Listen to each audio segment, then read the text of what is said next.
part of their philosophy. I'll refer back to the Ritz-Carlton training. Again, they checked in at 21 days. They went through another segment, they checked back, see how you're doing. Then they started the extra training. It's a constant in memory care, and you should have a mini, and I mean a mini, little topic every month. We're going to talk about Mrs. Jones today. We're going to talk about redirection today. We're going to talk about hand-over-hand assistance in feeding. We're going to talk about wandering. We're going to talk about getting them engaged. We're going to talk about resistance to showers. Whatever it is, small training to be able to do that. A stale or irrelevant activity calendar. Okay? Really take a look at your activities. I know that I was on the sales side at one point, and we wanted to see something beautiful, just something great, something that looked great. But if your program is not effective, okay, if they're not tailored to who lives in your building, please do not send me a cookie cutter for all 169. Can you imagine that? Everybody doing the same thing? We couldn't do that in this room, right? So make sure that the calendars relate to the individuals who live in your neighborhood based on their cognitive ability and based on who they are and what they enjoy, okay? Make sure that your calendar is relevant. Lack of outcome tracking.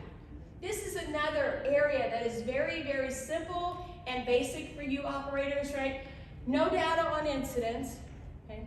You walk into the ED or the DHW and they're just piled up. Count them. We have 18 incident reports this month. No idea. Have you timed them? What are they? Do they go in a stack? You know, what's the follow-up? What's the outcome? How many are the same person? How many can we decrease? You know, get your outcomes and begin to graph them. If you don't have data analytics, make yourself a little spreadsheet and start looking at them and then show improvement over time with your team. If you empower your caregivers in this improvement process, you will have a better memory care outcome. Participation in satisfaction or resident satisfaction.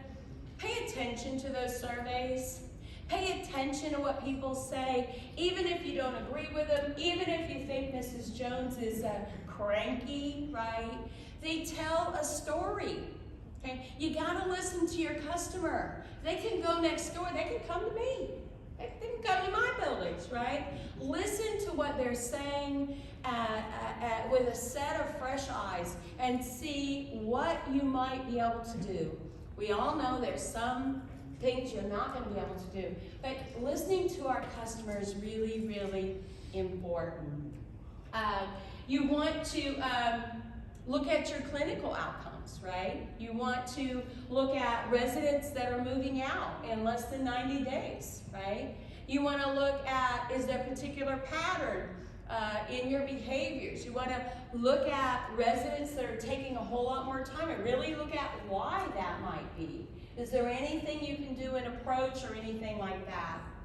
So after you really look at those 4 areas, right, that I just went over, you want to look at the metrics. You want to look at your building as a whole. If you've been there a while, know you have a lot of pride in what you do, but your customers changed, chances are we've got a little rusty in certain areas, and we could all use some brushing up, including myself. So look at